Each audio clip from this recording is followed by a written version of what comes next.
Welcome in, everyone. Welcome to the Buddhist Wisdom Podcast. I have a really wonderful guest for you today, Elizabeth Mattis Namgyal, who's a friend of mine.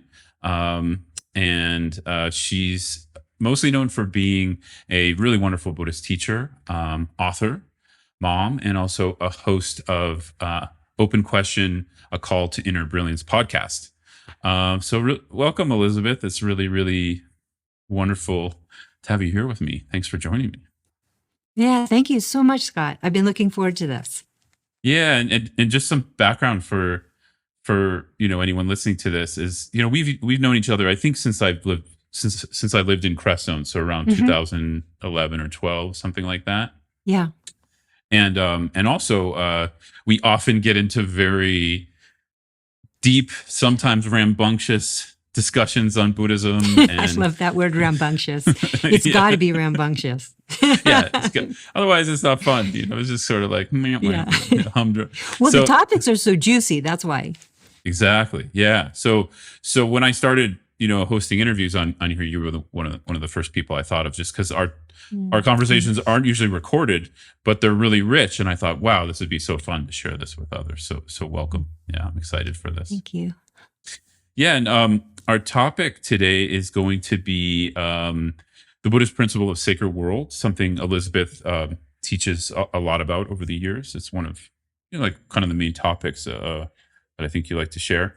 The Buddhist principle of sacred world and how that relates to the nature of self in Buddhism. So, we'll see where we go, but we'll probably take a pretty deep dive here, I imagine. And one of the things, sorry if it's okay, Elizabeth, I know it's sort of uncomfortable please. When people share things about you, but one of the things I've really appreciated about your work and how it's actually influenced me, not only as a practitioner, but as also in my Dharma teaching work and activity, is this sense of an open question. I mean, Elizabeth has two books. One is The Power of an Open Question. The other is The Logic of Faith, correct? The second book? Yes. And she's edited books from her main teacher, Zikro Kongtrul Rinpoche. But this idea of an open question and the idea of bringing more curiosity into our Buddhist practice, I just want to let you know how appreciative I am of your influence on the Western Buddhist world in bringing that in, because it's sort of there, but often it's not explicit, and you've really worked hard to make that explicit. So thank you. Yeah. Oh, thank you, Scott. Well, it does have something to do with sacred world, so we could bring that up anytime if you want to. Yeah. Let's jump in. So I guess the first thing I wanted to get going for our conversation was just this idea of what is this principle of sacred world in Buddhism, and I would just love to hear from you, kind of your thoughts on that, your work on that. Yeah. Well, sacred world is usually used in the context of a particular lineage of Buddhism, Vajrayana Buddhism or Tibetan Buddhism. Often we use the term sacred world when we're talking about the objective side of what we're experiencing, and then pure perception when we're talking about it from when we're talking about the mind that sees things as sacred, then we're talking about pure perception. So pure perception talks about this objective part, and sacred world is kind of talking or describing what a mind of pure perception would see. Okay. So in the Vajrayana tradition, also, there are formal ways of practicing sacred world, for example, in the form of sadhana, a liturgy, a particular kind of liturgy that is kind of a fruitional way of seeing things. I think one of the aspects of seeing sacred world or practicing sacred world is, I can maybe say, the great adept Longchenpa, Kunjan Longchenpa, said, "On the island of gold there is no ordinary rock," meaning that everything is taken to be of value in some way. Everything is a source of awakening. Everything has the nature of empty luminosity. That's a very, a view that takes a long time to cultivate, and that's okay. But it also has an aspect to it that has to do with creating good or good auspicious coincidences. I often talk about that as creating grace.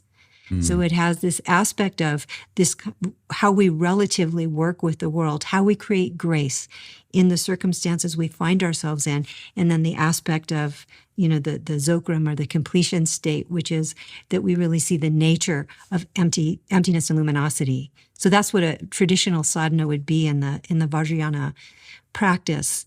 And then when I started to look at this, because I find this topic of sacred world very provocative. What is it?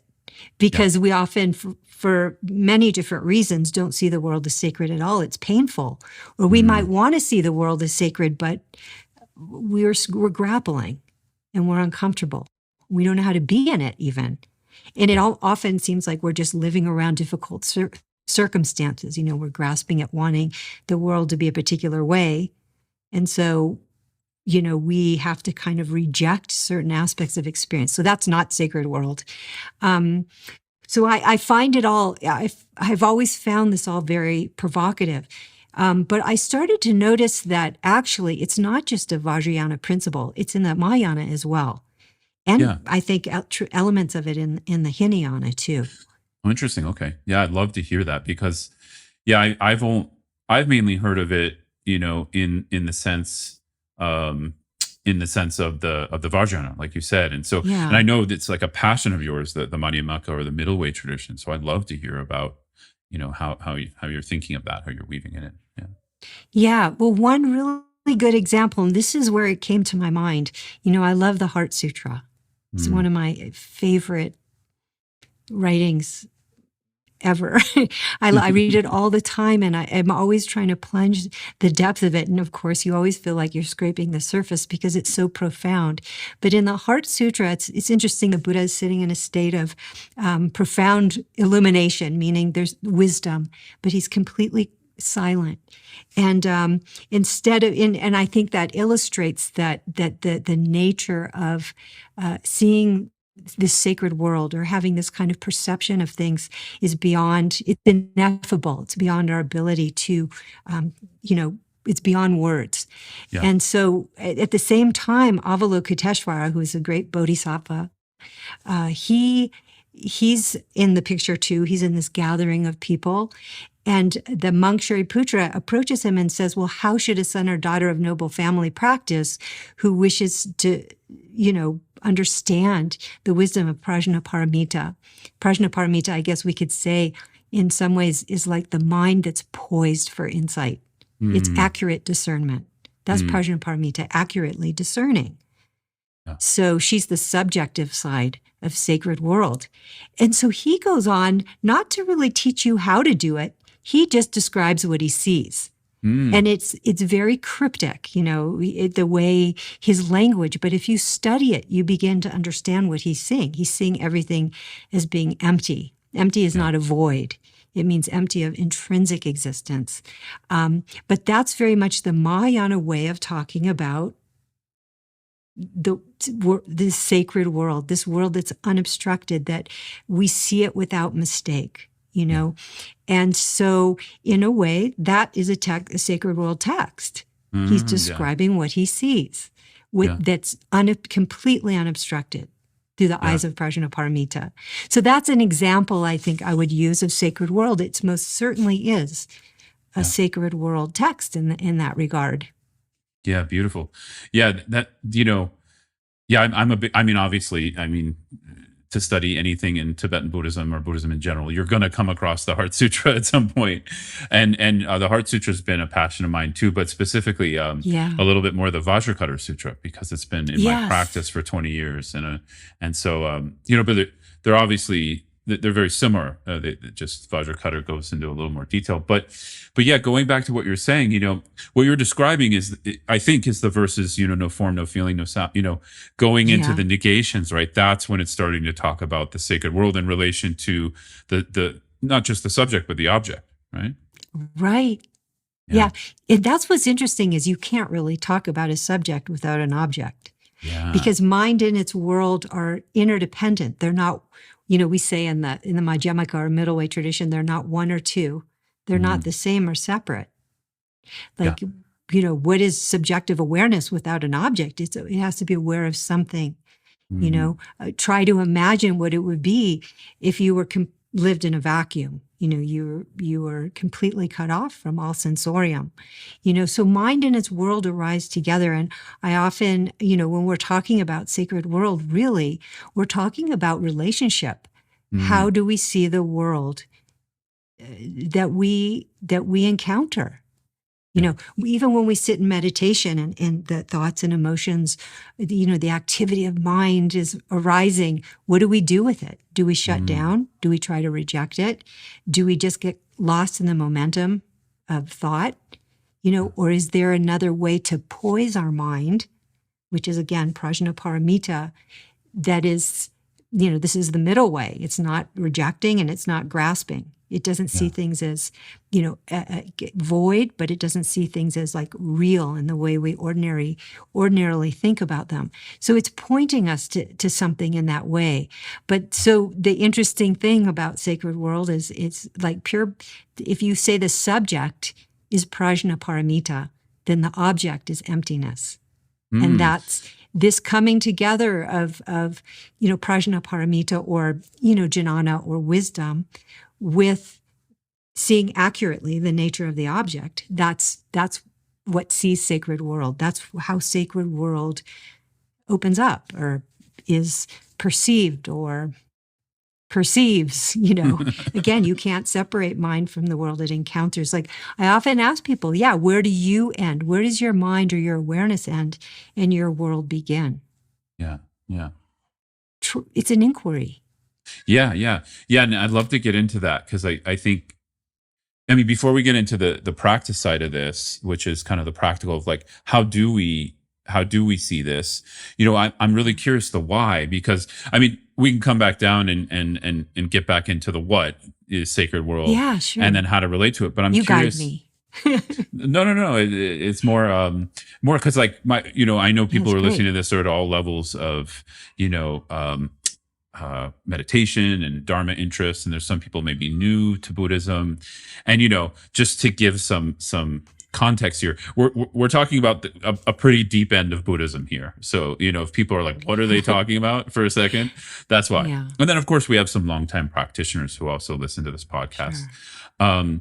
But for me, the why I think makes it really explicit. Then Yeah. it gets clearer what the what is. So I'm really curious for you how you think Good of Sacred World in relation to the self or nature of self, and the why. Why would we even want to think about this or reflect on it or learn to meditate it's a great on question. it? Yeah.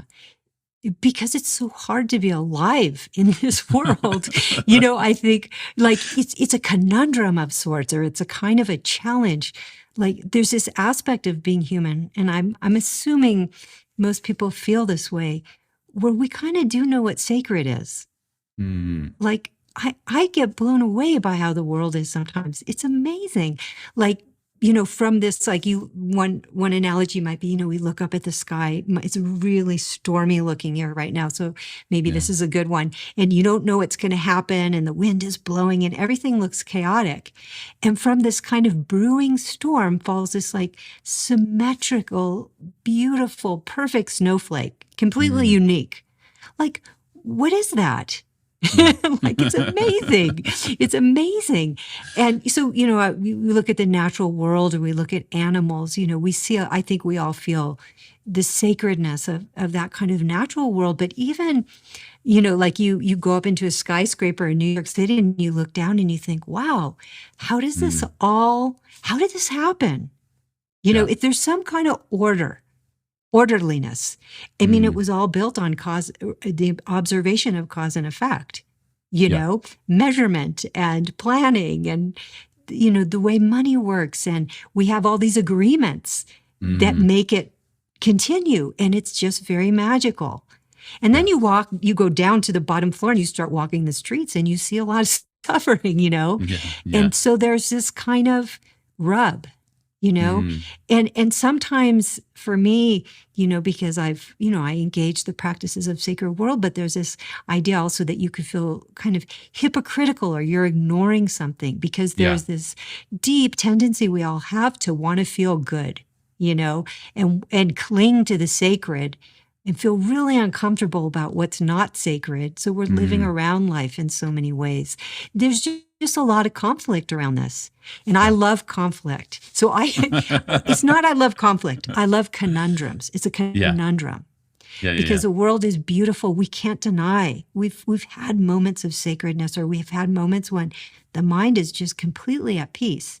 And we have all these challenging and difficult moments. So like if you say out loud, like, oh, the world is perfect, I have pure perception, people, will get very irritated with you. And just to kind of bring this down to kind of something that I see a lot too, it's like, I mean, this can easily become a bypass, in the sense that bypass. Because to go back to, this what we were discussing, which is the unity, what we call in middle way Buddhism, the unity of appearance and emptiness, or form and emptiness, or relative and absolute truth, and their unification, that they're already unified. We just are not recognizing that. I think there's this sense then that like we need to go into when we hear the term sacred world, often there's a sense we need to go into something that's different than what's here right now. Right. As opposed to the sacredness actually being here right now, and recognizing that along with its spaciousness or its lack of disconnect from relationality, as you were putting it, right? Like it's deeply relational, and that's a big part of the sacredness too, for me at least. Absolutely. And that's the creating grace part. You have to relate to it. And I think just because something's different or horrific or really, violent, you can still have a healthy relationship to it. And this is not about turning away. So this is like, there's the creating, in the Vajrayana, we talk about creating grace on one hand, but we also talk about the fact that everything is valuable. On the island of gold, there is no ordinary rock. And so there's this kind of bigger view, or in this, not sadhana, the sutra, the Heart Sutra, there's emptiness. Things are empty. That's the unifying essence of all of it. So that we don't make some things perfect and other things not perfect. You notice in the list of no's in the Heart Sutra, there's no suffering, but there's no nirvana either. Because it's all empty of intrinsic existence, which means it's not really just sacred as opposed to unholy or something. Those are all dualisms. It has to be beyond this kind of dualistic way of looking at it. And that's where it's powerful, And would you say like that is the sacredness itself when we're really getting down into it? Sacredness is, how much can you hold? How big can you be? Where life is not too, complicated or painful or beautiful for you. Sometimes we have a hard time even embracing beauty, like on the other side of trying to make everything perfect is this kind of getting so entrenched in our own suffering. Actually, sometimes I think that's more problematic for people these days. I mean, it's like sometimes it's popular now to talk about it this way, that, pulling from a sutra where, it's that like second arrow problem, where we have the initial suffering and then there's the double suffering of all the fear and other counter-afflictive emotions that arise because of the suffering. And we're just getting more entrenched in our relationship to that, as opposed, I wouldn't even, maybe it's a disconnect of I mean, that's an interesting thing to explore. Maybe it's not a relationship because it's not honoring or seeing all of the other independent parts of a situation, right? Right. It's, you can't say life is one way, So what is that? Then that's in a certain way that's saying there's no intrinsic truth about life. But you're also not saying it's meaningless, and I think that's really important to point out for people who are new to these teachings or like emptiness. So I'd love to hear some thoughts on that, and then I'd love to hear just your experience to sacred world. But first, I'd love to hear what you have to say there. So why is it meaningful, or why does it have meaning? What I think the idea of sacredness, I think a lot of people can relate to that as meaningful in their own way, but we're talking about it in a very specific way. We're not talking about it as a heaven-like feature, a thing that is in the future or separate from your experience now. And so I think there's this sense of, why is that important to me right now as in my life? But also this sense of, like I was describing, emptiness is not a nothingness, the way we describe in the middle, it's not. Not at all. so it's kind of interesting to describe like that in itself is part of the sacredness. That relationship happens even though things are they're illusory. So I'd love to hear Yeah. your thoughts on that. Yeah. Well, what the view is, and this might sound it's kind of a hard idea, maybe, but we Mm, can open it up a little bit. Things don't have to be intrinsic or true to function. mm, Things are functional, like language is a good example for that. Since I love yeah. language, I'll use that as an example. We've created many languages. There's many ways of expressing almost the same thing, Mm, human things that we all know. But they use different sounds. So we've created sounds, and then based on those sounds, we create words, and then we all agree that they mean certain things or point to certain feelings. So it's not real. It's an mm, illusion. In some ways, it probably began in a somewhat arbitrary manner, and mm, yet it functions very powerfully. mm. You Yeah. know, and it's an agreement we have. Yeah. So things don't have to be real to function, and this is a big deal in this tradition. It's empty of any intrinsic truth, and yet the way it functions is extremely powerful. Yeah. So I always Yeah. say things don't have to be real to function. Yeah. In Yeah. fact, if they were real, they couldn't move, so they couldn't function. They'd be static. Totally.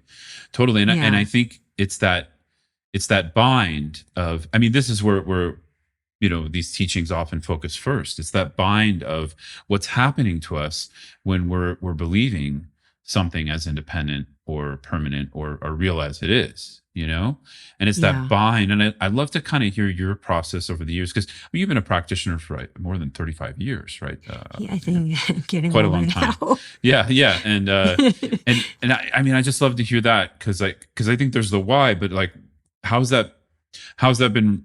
How have you related to that over the years? Because I'm sure it's changed a lot over those 35 years. Yeah. Obviously, yeah. So how have I Oh, how related have to? you related to this sense of like, um, where we get stuck in our perception Yeah. and projection, and then how this way of working with sacred world has helped you to work with that, Yeah. essentially. Let me just say very practically, I think, often, we talk about this tradition as the middle way. Even the Vajrayana is based on the middle way meaning free of extremes. Yeah. And we always think, oh, the extremes for all those fundamentalists out there. But actually, Mm, the whole point of this tradition is to look at your own extremism. mm, And, it goes very, very deep. Even I'm going to talk to Pema Chudran soon about life and death and all of this, but this idea of you exist in a particular kind of way, and then all of a sudden you're extinct, you're dead. yeah, These yeah. are extremes. Like, is Yeah. there anything we can examine in the middle? And I don't mean middle like a little bit of this part of extremism and a little bit of that part of extremism, Yeah. but that when you start to look at the nuance in the relationship and the interdependence of things, a lot of insight comes. That's where Mm, insight comes from. That's a mind like Prajnaparamita that's not grasping and rejecting. It's the open question yeah. that doesn't shut down around its object, which is the opposite of emptiness, right? Yeah. It doesn't shut down around its object, but it's engaged and it's connecting and it's moving. Again, things don't have to be real to function. The most functional we can be is when we understand this. That's where creativity comes from. So here, like in Crestone, it's a small town where people have there's different groups that fight over different Yeah. political I'm things or familiar with it. decisions that need to be made, as you know. And recently, I'm a part of a group, who takes a stand on. So I think it's called the Crestone Preservation Society, because we love our way of life here. We don't want a lot of development here. Mm, And then there are other people who want development, and they want government money to come in, and they want to build things. And this is a very rare place. It's a spiritual place with a lot of temples, and we like a rougher. I think we like a rougher life. We opt for that. We say inconvenience is a virtue. That's our motto. So, anyways, I was at a meeting, and someone from the enemy camp came into our meeting, and I say Yeah. enemy. That's an extreme view. Yeah. Yeah. And so our group split, and some people were like, what are you doing here? And go away. And other people wanted to engage. and talk and Mm. hear what this person, and I didn't even know who this person was. So I was really kind of interested. I didn't mind if they crashed the meeting, so to speak. I thought, let's not be rude. I don't ever think it's appropriate to just shut someone down like that. Who are Yeah. you? And, why are you here? So then our group, we had to have a lot of discussion, because what happened when this woman came in is we started to open a lot of things up, and the divide between friend and enemy we allowed some complexity. Yeah. Extremism is an inability to embrace complexity, nuance. Yeah. But nuance is what we want. That's intelligence. That comes from not, extremism means farthest from the center. So this is farthest. Wait, I don't know how to get my hand in front. Okay. So if you have these two things, these are separate, but Yeah. we're talking about this. Mm. What happens when this is interdependence, right? This Yeah. is seeing things in relationship. So conversation, perhaps you can say, is a way to not fall into extremes when you're open for discussion, which is a good topic because there's so much extremism right now. Everything is so divided. But it's like, it was very heart opening. And then our group had to really sit down and think, well, how do we want to be as a group? Yeah. What happens when somebody comes in who has a different voice? I don't Yeah. want to live in this sterile, hermetically sealed, bubble. Totally. It's what, you can't have benefit. Yeah, and I think what you're pointing out is pretty key because that was the kind of the essence of my question is like, how does this come up in our life, and how do we start to think of emptiness practically? And sacred world is related to emptiness, as we're talking about it, the principle of emptiness in Buddhism, which doesn't mean nothingness, as we pointed out. It actually means interdependence and relationship. I think you're pointing out a real key for anyone actually, which is that the start of this is in relationality. It's not in something else. Because for me, I've been trying to chip away at this for 23 years, and God, I feel like I guess it's my process. I had to go through that, but I feel like I wasted so much time intellectualizing, pontificating, studying all the jargon of emptiness. And actually, these days, it really just comes down to relationship. It comes down to learning to relate. Now, again, I think there's a difference. I'll just state something here because I'd love to hear your thoughts here. I think there's a difference in relating via our centralized ego base, or our with a centralized sense of self, as opposed to relating with a sense of curiosity and openness to the situation, person, etc. And that's kind of what I think we're talking about more here. So maybe it's taken me 23 years to be able to even attempt that. But I find emptiness is so rich in this area because it's not somewhere in the distance where we're going to, try to get it.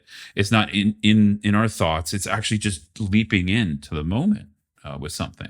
Yeah. Maybe, it might serve. And I'm sure all those years of practice and study weren't wasted. It's never wasted. It just brings you to where you are, which is in a really good place. And it was a deep appreciation, and all those traditional studies are also really good to refine. Maybe that's what broke it open.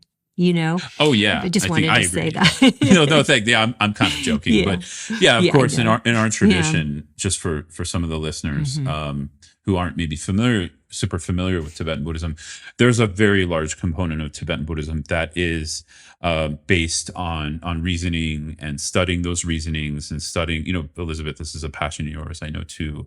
Studying Buddhist logic, and then it helps to erode also the way we relate to sacred world or don't relate to it. So it has a use. I don't want to demean it, but at the end of the day, it has to become relational. It can't stay up in the head. And for me, that was a process, right?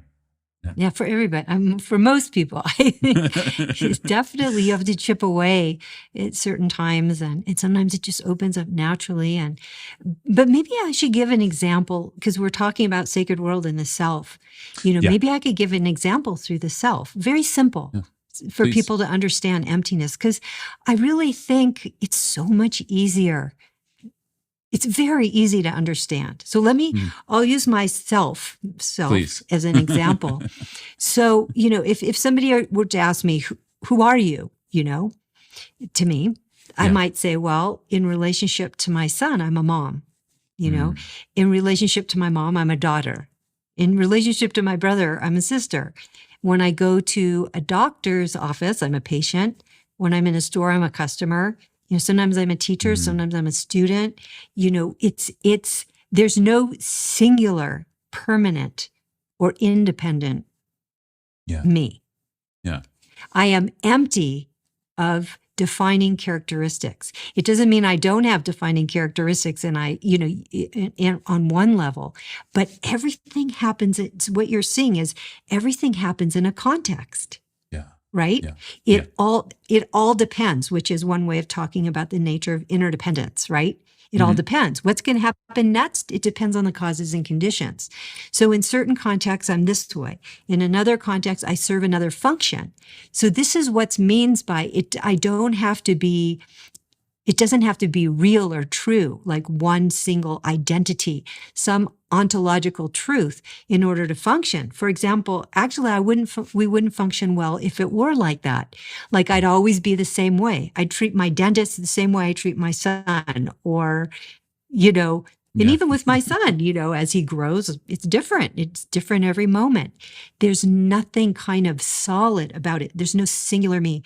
There's no permanent me. There's no me that exists outside the nature of causes and conditions and context. That's emptiness. So what you might say is, well, who am I then? You might say, I'm of the nature of open dimensionality.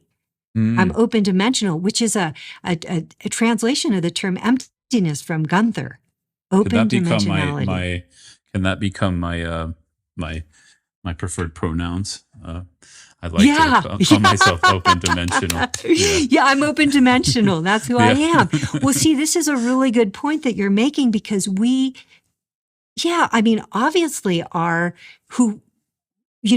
how we move through the world and the way we understand who we are and our family lineage and our, all of these particulars of who we are, it's not a negation of that. Exactly. It's powerful that I'm a mother or that you're a father, by the way, is powerful. You're not going to treat your daughter, your tiny little, newborn, well, not newborn anymore, probably getting bigger, but the same way you treat your buddy or something, No. Yeah, it wouldn't be helpful to the relationship. It's sort of like you're pointing out, it's sort of like open dimensionality, as you're saying, as I'm hearing it, doesn't mean you said it. It's not a negation of a role or a relationship or an interdependent, something that's arising interdependent, like being a mother or father. Yeah. That's a great example because I think we struggle so much. I don't want to go too much down the rabbit hole here, but we struggle so much with identity, and I don't mean like bigger social identities. I just mean even just like individual identities. I know. Yeah, in high school, I had so much identity crisis going through different phases. Everyone does. And it's part of trying to find the self. But the problem is the self doesn't exist in that way. That's so it's like we're trying to find something that we can't, in a way. So you were trying to find some truth, some ontological truth that we can say, aha, there it is. But in fact, what we really need to ask is what serves in this particular situation? Yeah. So because we're open to it's a beautiful realization that this is your true identity, is that you're open dimensional, which means you're infinite, but it requires a certain kind of refinement. Like you said, everything matters that we do. How do we create grace in relationship? Because what it's saying is we're in relationship, and it's this we can't separate the world, our awareness from the world we move about in this constant kind of playful exchange of our inner and outer worlds going on. How do we create grace within that relationship? Because we can't change the world. There's always going to be suffering. There's always going to be beauty. And a lot of it also depends on our causes and conditions, of who we are and our configuration of who we are and the circumstances that arise, wherever we are. How are we going to gracefully, because grace is a great word here. We always think it's like bestowed on us from God or something, but grace is something that actually happens in relationship. It doesn't happen in a vacuum. Grace speaks to harmony in relationship. So how do we create harmony? How do we create grace in our lives. And that's the question for the practitioner, I feel. Yeah, I love that. I think that's really key because we're not talking about a negation that things can arise and function. Right. We've established that, and we're also Absolutely not not. talking about a fixed sense of identity or self. And so Hmm. it's like that area, it's such a paradox for most of us. It's so Yeah. complex. I mean, first of all, even to see that takes some effort, to see that that's Yeah. happening in our minds.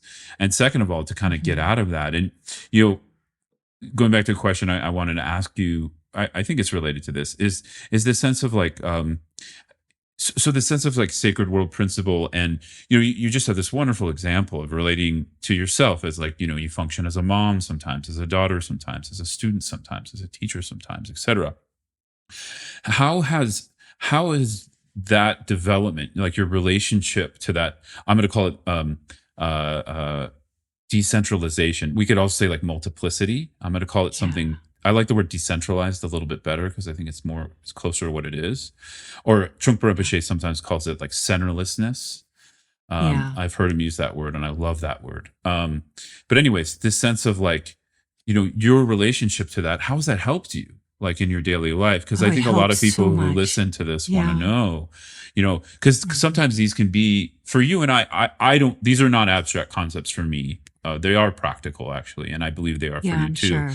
But for a lot of people, when they hear these, it takes time to make them practical. So I think it's really inspiring to hear how they do become Hmm. practical for us. To share some of that. Yeah. How they Well, help.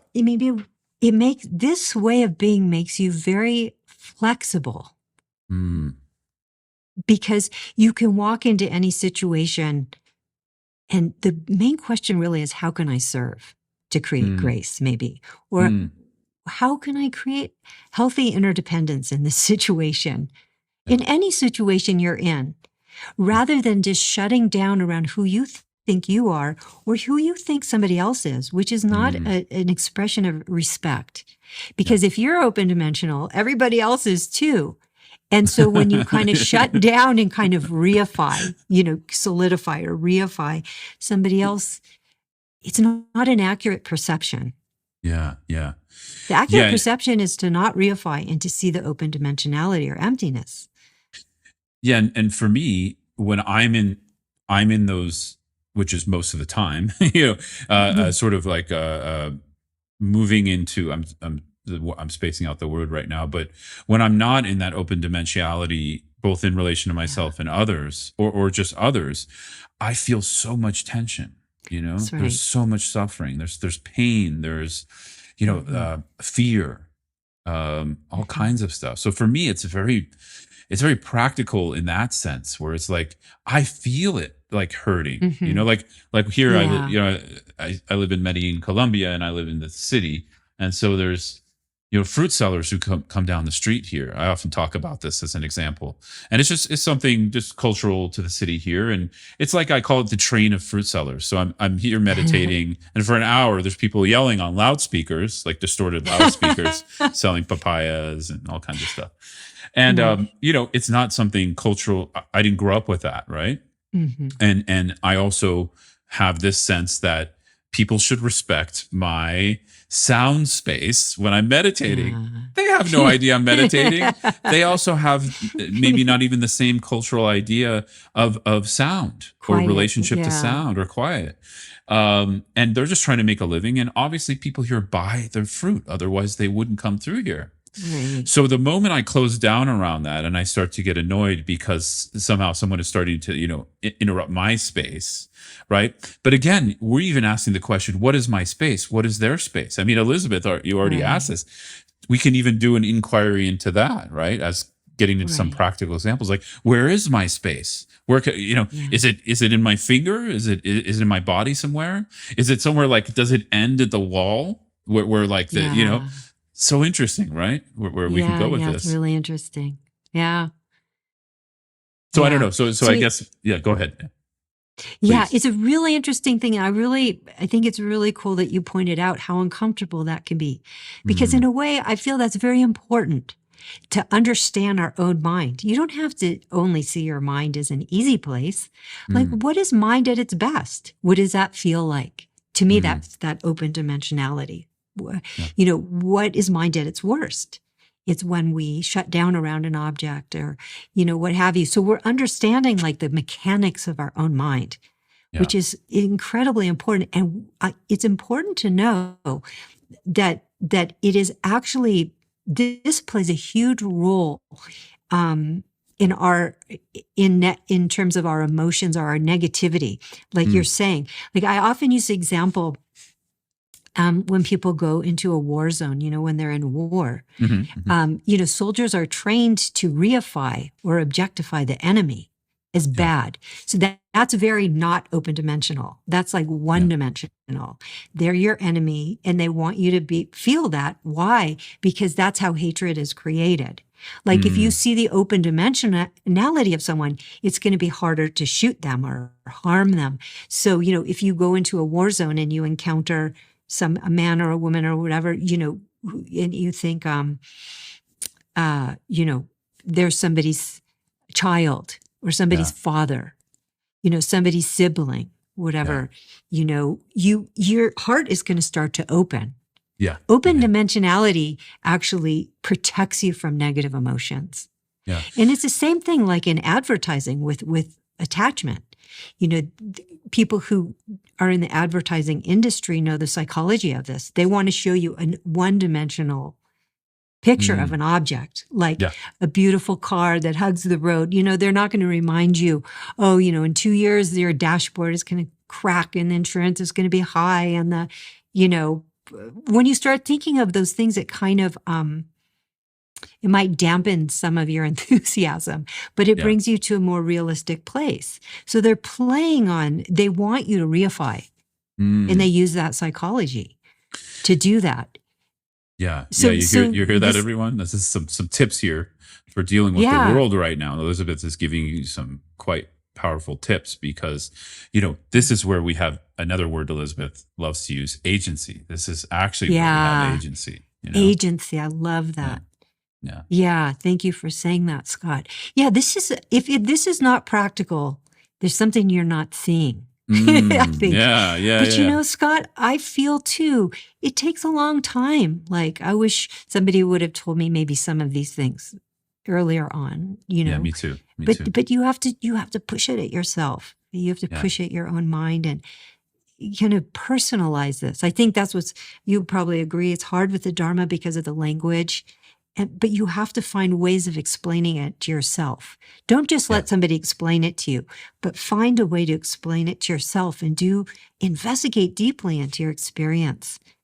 Yeah. And I think, that's the spirit, I think, of a lot of the work we both do now in our Dharma teaching. And again, I would say like, you've been an influence on me in a positive way in that of sort of how do we not only prompt ourselves and live from that perspective? Because ultimately, more and more, the more I study the Dharma, the less and less I see belief, actually. Mm-hmm.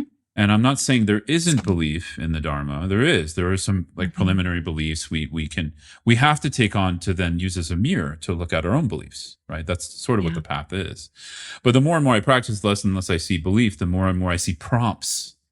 I see the Buddha asking me to think, asking me to reflect, inquire, to look at the mind, to deepen my awareness so I can look deeper.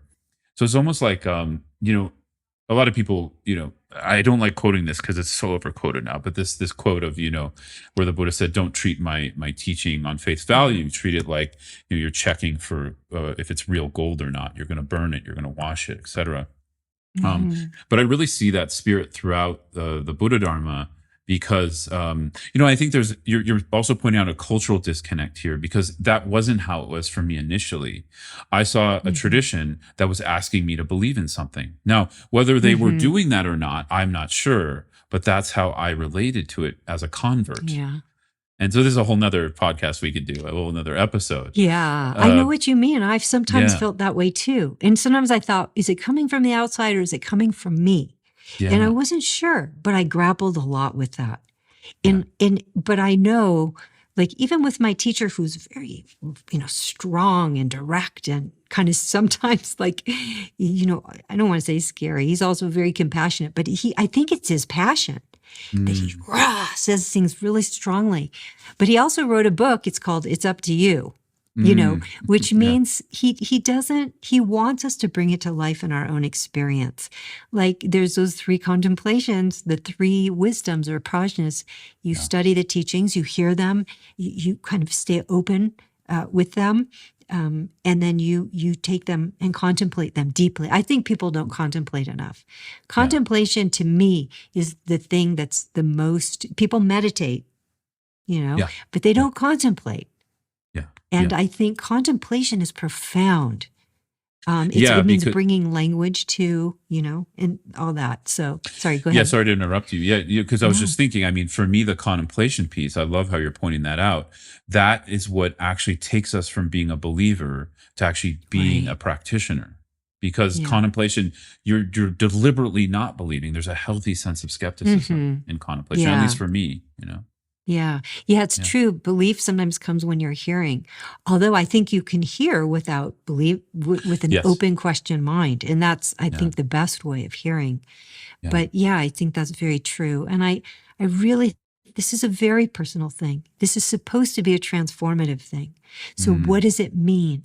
And I've found sometimes I've gone through a lot. Like I've gone through strong periods of doubt, Mm. strong periods of not it wasn't as much doubt in the Dharma. It's sometimes it was more doubt in my abilities, or Sure. just feeling kind of dark and not, I don't know. Or yeah, hearing something more as a belief.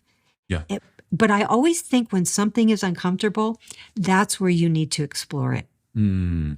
Like I had a feeling of faith with faith. I think I've always had a lot of faith, but I didn't even know what that was for me. Yeah. Like I had a feeling maybe of open dimensionality, like a feeling of openness that I trusted. I always trusted since I was little. But then there was this aspect in the Dharma, I kept hearing this word faith, or you should have faith, or if you don't have faith, some of the language sometimes comes out like that. It does. Yeah. But so then you have to kind of, well, what does this mean? And what is faith as a cultural experience? What is a faith is it an experience for me? Mm. Mm-hmm. Mm-hmm.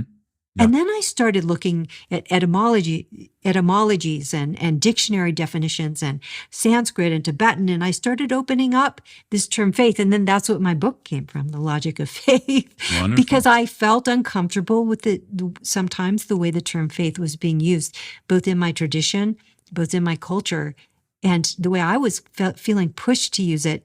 And I hadn't clarified even what it meant to me as an experience. And so I think instead of turning away from things that are comfortable, this tradition demands that you go into it. Yeah. Yeah. And I found, I mean, even just with the topic of faith, it also demands actually you probe the meaning of that, because there's not one type of faith in Buddhism. There's many it's types. so amazing. Yeah. Yeah, it's so amazing. I mean, I'm thinking of a teaching of Toko Urgen Rinpoche where he went into like the 4 types of faith, and but it also brings up the sense for me, because you mentioned hearing, contemplating, meditating, which are these 3 wisdoms we engage, which basically makes up the path of practice for us. Yeah. But they're connected to the let's just use the word result for now, of understanding, experience, and then unchanging realization. And when we connect, because really I don't want to go into a whole thing on unchanging realization. I will not be able to, by the way, because I don't have it. So, but I will be able to say, for me as a hypothesis, what I think that's pointing to, I mean, well beyond faith. It's when you've actually become the experience of sacred worlds, and that is your subjective and objective experience. And but that process from understanding to through the patchwork experience, where it's not necessarily stable yet in our meditation. We haven't moved beyond the centralized self into the decentralized sense of, like you're describing, interdependence, and how we relate. That's messy, because faith sometimes looks like a thought or an idea or a belief, and sometimes we're getting little tastes of that where we're like, ooh, okay, like starting to, so I think it's kind of like this sense of, either way, what I'm hearing and what you're sharing with us today, and just, I know your work in a deeper way, what you share in general, and what I really take into my work as well, in my practice, is the sense of, like, no matter what, keep curiosity and open questions as your Yeah. base, right? It's going to help you Yeah. all along.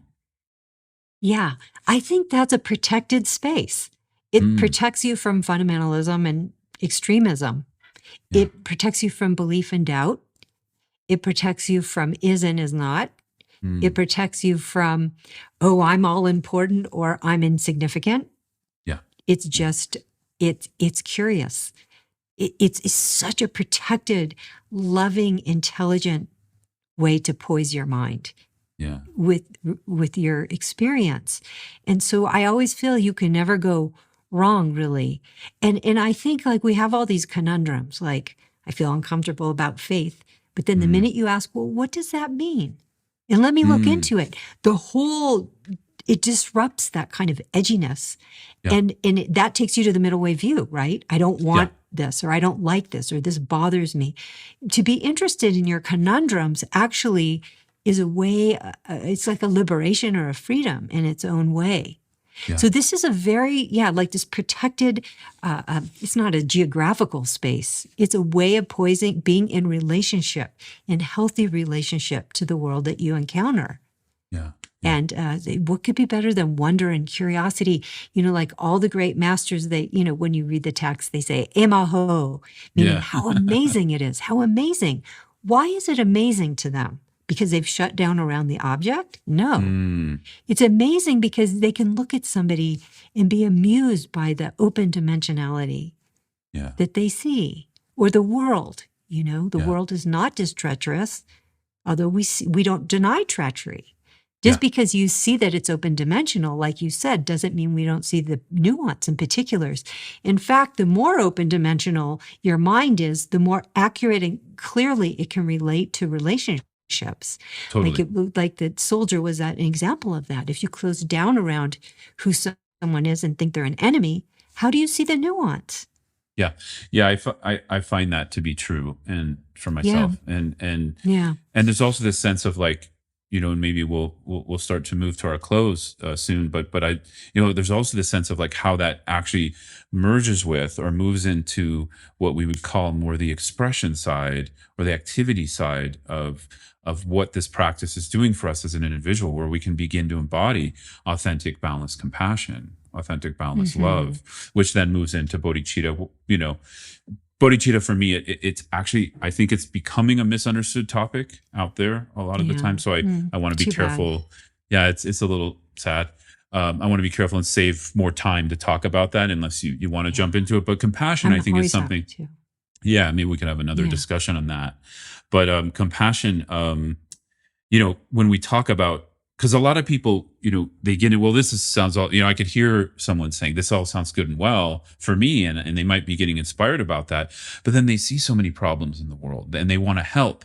And then there's this overwhelm around that. And so, to me, what we're talking about here, I see it as directly connected to that. So I'd love to make that more explicit for someone who's wondering that here, I'd love to hear your thoughts. The only on way that. I can talk about it is through bodhicitta. But it will be Yeah, easy. no, perfect. Yeah. Go for And it. it will match with, because, when you talk about bodhicitta, that itself is like the creation of sacred world, because it's like this sadhana. It has an aspect of dealing with the relationship. That's called relative bodhicitta, or how we create grace in the world. It's like, how do we respond when we see suffering? Or how do we have this all day long opportunities to create grace. Even when we're sitting alone doing our practice, we can create grace by just wishing the best for people, or, we could be like a grace creating machine. This is what a bodhisattva is. This is what we're trying to create, the habit of positivity and help, service, service. Yes. But it's others. serving from, just to point out, because we're starting to mention bodhicitta, for me, this is where the crux is. It's serving from that centerless space where that individual bodhisattva understands they're not a singular thing and they're functioning from there. They're benefiting from that place, right? Yeah. So that's wherever you are, how can I serve is that centerless space. How can I serve? How can I serve? Wonderful. But I will say, let's just look at the Bodhisattva vow just really briefly. So one of my favorite ways that they put it is, beings are limitless. I vow to free them all. Yeah. I just love that. Yeah, me Because too. what it means is like, first of all, it sounds so strange. Like, how can I save everyone? Sounds almost arrogant, It also sounds like to me initially, that's when I first heard things like that when I was new to Buddhism, it just sounded like a job. Yeah. Well, oh shit, now I gotta like the biggest Save job everyone. to do. Yeah, exactly. Yeah. As if you can, Yeah. Yeah. So it has, but that's great because it creates some agitation. Yes. Then you have to look further if you're brave enough or if you have that kind of spirit to move into a conundrum, because it is a conundrum in a certain way. So if beings are limitless, their suffering must be limitless. So how can I save them all? You might ask that, because that's really the conundrum.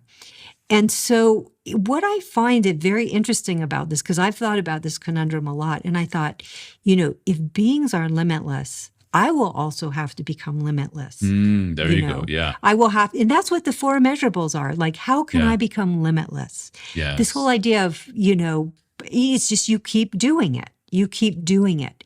But we have this kind of also very distorted or confused ideas. And I think this is really prevalent right now in the world. Like, we need to fix the world. We need to fix the world. We can't even find the world. And what does it even mean to fix it? And so the point is with empty, we can't bring the world to a static state of peaceful equilibrium. Yeah. In other words, we can't bring the world to be how we want it to be. We can't even bring ourselves to that place or our little world to that place. Or we can't, have you ever tried to change another person? Oof, so it's such a kind of bizarre notion. So, what happens when we're faced with these kind of conundrums is like, we might try to fix the world. And I don't just mean the environment or something. We're always trying to fix the world. Yeah. And then, of course, we can never bring anything to that static state. So then when we find out we can't, we fall into despair or we just check out. So these are the three ways that we deal that are not healthy. We think the world is a fixable place, but it's too dynamic. It's too, as you say, rambunctious for the likes of our ideas. And so we can't fix it. Doesn't mean it's broken. It's just dynamic. Then we try to fix, we can't. But so how do we rest in the heart of this conundrum? Is really what the Bodhisattva path is. How do we rest there? That we can't fix it, but we have to respond. Yeah. And we want to respond. Yes. Well, I'd like to formally invite you to come on again because this is, I think we could go another hour plus just on this because it's so rich, this area of where the Buddha Dharma is recommending or inviting us into the act of sitting with uncomfort, which for me, it starts with my own prison. It doesn't start with someone else's prison. And this is part of the problem now. Bodhicitta does not come out of reflecting on other people's prison first, in my opinion. Right. And so, that you're describing that in another way. And I see it as sort of like, until we've actually, it's embedded in the very first teaching of the Buddha, where he said, no dukkha, inquire into dukkha, look at the layers of how dukkha is arising. And I feel that's where the bodhicitta comes out of, which is what you're describing. It comes out of, another way to say is like leaning into our uncomfort or the way we relate to the world and its suffering. Yeah. Yeah. It's so important, because like if mind and its world are like this, then, we need service can open us up in that way and heal. It can be so healing. And the world has so much to teach us, but also how we see the world. We need to examine that because, how we see things determines what we see, So there's this kind of interdependence. And that's, of course, that's at the crux of all of it, as you said, relationship or how to create grace, And that's the sacred world. This is we're moving toward the sacred world in that way. Beautiful. And I love how you just pointed out, we don't have to wait, because I think for a lot of the years, I thought, sometimes this sounds like, actually, I mean, it literally is. There's some text from Atisha I can think of where he's literally saying, don't go try to become someone in the world. Sit in your cave until you've realized this, and then you can be of more benefit. And I think there is some truth to that, of course. And I mean, obviously it's a Tisha Dipakara, but there's also, there's something to be, inquired into that. But what you're also saying is we don't have to wait to become a bodhisattva. We go and serve. But what is implicit in what you're saying is we have to understand where, that dynamic of where we're serving from. Because I think so much service, because we all want to help. I believe that's part of our fundamental goodness, our fundamental Buddha nature. Because we want to be free from suffering. We want others to be free. That's just a natural response. Yeah. But the problem is we're coming from the ego center. We're coming from the centralized ego in order to do that, which, like you're pointing out, then brings another problem where we think we understand, how to help, but we don't even understand the problem fully, at its depths, right? Yeah. So it's tricky. That's why they say wisdom and compassion, you need both. Yeah. So the wisdom is, what is my mind at its best? What is my mind at its worst? What happens when I reify an object? What happens when I see the open dimensionality? That's a more accurate way of seeing how things really are. So the wisdom aspect has to do with accurately seeing things, prajna. Accurate seeing. You have to have accurate seeing, or that's Buddhism. That's kind of the most essential aspect of Buddhism is accurate seeing. Yeah. But compassion naturally arises from that because you're not reifying someone. Totally. Totally. Yeah. So it's like water and ice, wisdom and compassion, right? Yeah. You can't really separate. No, and I think there's in the Buddha Dharma we have ways of working both sides too. Like when we serve, we're also exploring our relationship to self and other. When we're exploring our relationship to self and other, we're also in relationship to compassion and how that relates in the world. Yeah. Yeah. Wonderful. Okay, I got our topic for the next meeting. Keeping us busy, huh?